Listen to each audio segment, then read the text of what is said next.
hidup sehat. Memang sakit perut itu biasa kita sehari-hari ya, penyakit sehari-hari. Tapi gimana sih caranya mendeteksi sakit perut di titik-titik tertentu? Nah, ini menarik banget nih, dokter. Nah, sudah hadir kita yang akan membahas dan akan menjelaskan bagaimana mengenali titik nyeri perut. Bisa kita kenal dari di rumah. Dan ya, ada Prof. Hari, spesialis penyakit dalam. Selamat siang, Prof. Ya, selamat siang. Banyak banget nih masyarakat bertanya-tanya nih, Prof. Ini fakta atau mitos kalau nyeri di perut bagian atas adalah gangguan pada lambung? Ini fakta atau mitos? Iya, itu fakta. Ya, jadi perut bagian atas. Nah, jadi sepatnya gini, ini ada daerah yang kita bilang daerah ulu hati. Ya, daerah ulu hati. Ya, nah, jadi pasien yang merasakan rasa perih, tidak nyaman di daerah ulu hati, disertai mual, kembung, begah. Nah, itu kita bilang bahwa dia ada masalah di lambungnya, di mahnya, ya. Bisa juga posisinya suka di kiri atas, karena ini masih bagian lambung kita, di kiri atas ini. Jadi di kiri atas. Ya, jadi di ulu hati, ya, tengah atas, kemudian sampai di kiri atas. Ini kalau lihat kita gambar di sini nih, posisi kita di sini, nah ini adanya di daerah sini nih. Nah, ini yang kita bilang tadi ya, daerah ulu hati. Ulu hati ke kiri atas ya. Ya, betul. Ya, jadi biasanya begini, pasien-pasien itu kan tadi, jadi definisinya memang dia rasa nyeri, perih, tidak nyaman, dan ada gejala-gejala tadi mual, muntah, kembung, cepat kenyang, dan biasanya juga nafsu makannya menurun gitu.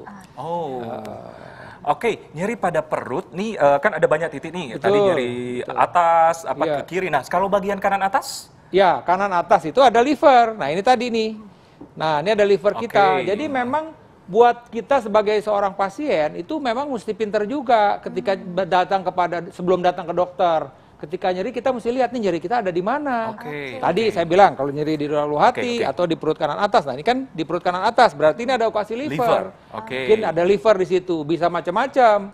Bisa karena memang dia suatu peradangan akut, hepatitis misalnya. Hepatitis akut, virus itu juga nyeri perut kanan atas. Atau yang ekstrim ada bisul di livernya. Itu juga abses kita bilang, itu juga nyeri seperti itu. Nah, bisa juga dia ada di sebelah kanan, di sebelah tengah kanan ini yang kita bilang kantong pedu. Nah, itu juga bisa merasakannya seperti itu. Ini bagian mana nih, Dok? Ini mungkin pemirsa di rumah nih pada belum tahu kan ya, bagian kantong empedu itu di bagian mana? Ya, jadi tepatnya di sini ada di daerah di sini nih, pas di sekitar di sini. Jadi masih di daerah ulu hati, tapi agak ke kanan sedikit. Ke kanan sedikit. Ya, sedikit ke sini sedikit ya. Di situ ada kantong empedu. Jadi kalau memang ada peradangan, kata bilang peradangan kantong empedu atau kolisis akut, misalnya di situ apa yang terjadi? Biasanya agak bengkak. Bahkan dokter pada saat periksa bisa ketemu tuh kemungkinan ada nyeri di daerah situ gitu loh. Ya itu yang di daerah kantong empedu, dan kadang-kadang juga pasien-pasien dengan batu kantong empedu. Makanya sering pasien-pasien itu bilang nyeri di daerah ulu hati, dia bilangnya sakit mah. Kemudian dia obatin lah, beli obat macam-macam di mah, tapi ternyata ketika kita USG, ternyata sumbernya itu bukan dari lambungnya, ternyata dari kantong empedunya yang disebabkan oleh batu kantong empedu. Dan pemirsa ingin lebih jelas, Dok, bagaimana cara membedakan? Tadi kan sama tuh nyeri ulu hati karena mah dan karena empedu.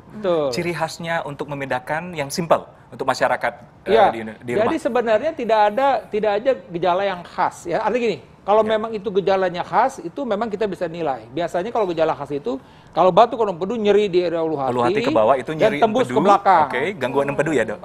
Buat batu kantong empedu. Ya, kalau lambung bisa juga berhubungan dengan makan.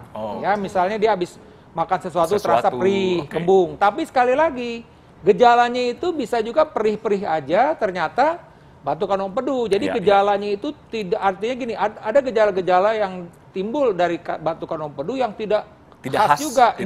Makanya tetap harus pemeriksaan gitu. Biasanya kan kalau pasien kan berobat ya udah beli obat warung gitu misalnya kan, atau dia pernah dikasih obat mah oleh dokternya, dia cuma minum obat diulang lagi misalnya obatnya. Jangan, kenapa? Jangan-jangan nyeri ulu hatinya itu disebabkan oleh batu kantong empedu karena ngobatinya beda gitu loh. Nah, bagaimana dengan GERD, Dok? Apakah itu tipe sakitnya gejalanya sama dengan empedu dan mah? Ya, jadi kalau GERD, ini kita lihat gambar ini ya. Kalau GERD itu dari kerongkongan ya. Jadi ini dari lambung ini naik ke atas kerongkongan. Jadi gejalanya beda. Kalau GERD itu gastroesophageal reflux disease. Jadi penyakit di mana isi daripada lambung balik arah ke atas. Jadi pasien merasakan panas dada. Di dada ya? Di dada panas dada. dan sampai ke atas mulutnya pahit. Oke. Nah, ada gejala-gejala yang kita bilang ekstra esofagus. Oke. Jadi gejala-gejala di luar esofagus Oke. ini ya, kerongkongan. Apa gejalanya? Batuk kronis. Jadi ada pasien-pasien yang batuk-batuk kronis, ternyata itu karena asam lambung Oke, gitu. oke. Apalagi suara serak. Nah, suara serak juga bisa ternyata karena asam lambung. Ya, ya. Atau gigi suka ngilu-ngilu nih, misalnya kan. Ya, ya. Ada pasien-pasien saya yang datang, dok gigi ngilu-ngilu, ternyata Ternyata asam dari lambung GERD. begitu. Oh, oke, Atau oke. tadi sering radang tenggorokan, ternyata dokter THT lihat udah ada apa namanya cairan lambung yang sudah naik atas, yang gitu. Jadi tadi itu. Jadi kalau GERD itu beda. Kalau dia masih bilang di lambung, adanya di lambung saja asam lambungnya. Tapi kalau sudah GERD, dia sudah naik ke atas, asam lambung. Itu tadi yang Oke, dengan gejala-gejala tadi. Gitu. Oke, Prof. Ari, ini masyarakat ingin tahu juga apakah obat MAH yang sering kita temukan Iya. di warung-warung di toko sehari-hari Betul. bisa untuk juga mengobati mualnya GERD tadi atau empedu? Gitu. Iya. Nah, Prof. Ari, tahan dulu. Siap. Oke. Jangan kemana-mana, saat lagi tetap di Hidup Sehat. Oke, pemirsa, masih di Hidup Sehat, kita masih membahas cara mendeteksi titik nyeri perut. Nah, masih bersama Prof. Ari, spesialis penyakit dalam. Kita nyambung tadi, Prof. Ya. Pertanyaan tadi, ya, Dokter Nisa, mengenai apakah obat MAH bisa dipakai juga untuk nyeri-nyeri yang lain, empedu, GERD, dan sebagainya. Ya, Gimana, Prof? jadi kan kalau kita tahu obat MAH itu macam-macam jenisnya. Ada yang kita bilang kelompok antasida Ya. yang dijual di warung itu. Antasida itu sifatnya menetralkan asam lambung. Oke. Kemudian obat yang lain adalah obat yang menekan produksi asam lambung. Oke. Ya, itu produksi asam lambung seperti ada kelompok yang kita bilang kelompok H2 reseptor blocker, yaitu seperti ranitidin, simetidin, ya, roxatidin gitu. Nah, kemudian satu lagi yang kita bilang penghambat pompa proton yang Oke. termasuk kelompok itu omeprazol, lansoprazol, pantoprazol. Ya. Biasanya kalau pasien-pasien sakit MAH ini udah familiar nih dengan ini. Dengan nama-nama tadi ya? Nah, nama-nama tadi. Jadi kalau dia memang disebabkan karena kalau ini penyakitnya karena sakit MAH, ya karena asam lambung Oke. tinggi di lambung, itu biasanya minum obat seperti tadi, obat antasida itu enakan dia. Nah, begitu juga dengan GERD misalnya, ya lebih enak. Tambah lagi dia mendapat obat anti asam. Tapi kalau problemnya dari kantong empedu, dia tidak akan ada perubahan. Oh, ya. Ya paling perubahan sedikit karena mungkin gasnya berlebihan Ya. karena dia nyeri tapi turun. Tapi basically dia sebenarnya mesti dikasih painkiller kalau dia karena batu kantong empedu begitu. Oke, baik. Misalnya. Dok, ini banyak juga nih pertanyaan di masyarakat. Jadi, Ya. kalau seandainya ada rasa sakit di perut kanan bawah, Iya. itu adalah tanda-tanda dari radang usus buntu. Ini Iya. fakta atau mitos? Iya, jadi pertama saya bilang dulu fakta ya Fakta. bahwa memang pertama nyeri karena appendix ya, Oke. nyeri karena usus buntu itu memang nyerinya di perut kanan di perut kanan bawah. Kanan bawah ya. Perut kanan bawah. Tapi yang mesti saya sebutkan, tidak semua, tadi kan pertanyaannya kan tadi Pak Tata betul-betul bahwa appendix itu adanya di perut kanan bawah. Tapi tidak semua nyeri di perut kanan bawah itu disebabkan oleh appendix. Oke, Nah, gitu. Kalau usus Jadi buntu? jadi usus buntu itu adanya di perut sini nih. Jadi antara usus besar dengan usus halus ya, ini di perbatasan itu di daerah usus besar yang kita bilang cecum itu ada muara dari appendix tadi. Ya. Ya, ada muara appendix tadi. Nah, kalau dia meradang ya ini ditekan, kita tekan kesakitan Oke, pasiennya.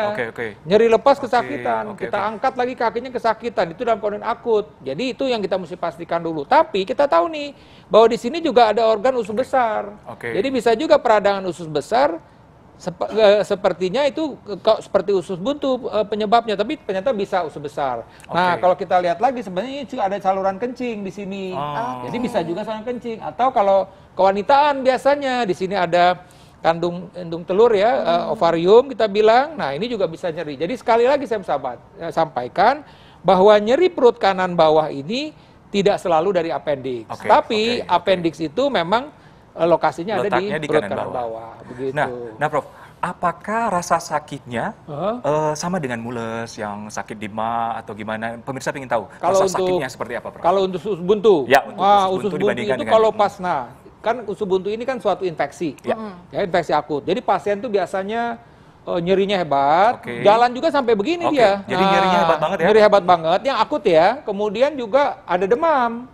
Nah, biasanya pada saat ke rumah sakit, dokter akan melihat ada nyeri tekan tadi, nyeri lepas. Oke. Dan dibuktikan lagi pemeriksaan laboratorium. Oke. Sel darah putihnya meningkat. Oke. Kalau normal kan sel darah putih 5.000 sampai 10.000. Mungkin kita temukan dia 15.000, 20.000 misalnya. Jangankan kita tekan, kadang-kadang kalau lagi akut itu disenggol aja udah kesakitan gitu.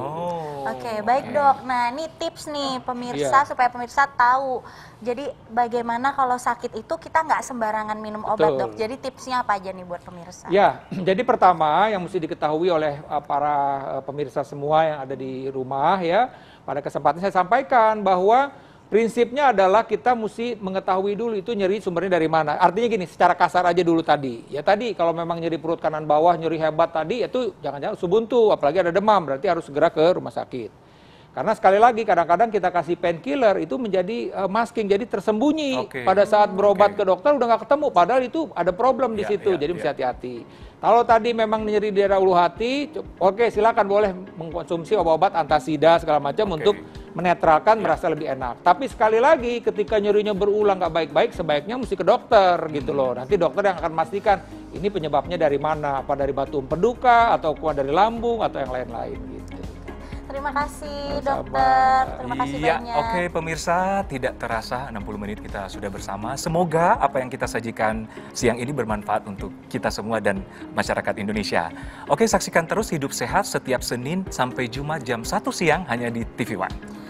Saya Dr. Akles. Dan saya Dr. Teguh Anissa, Indonesia Hidup Sehat.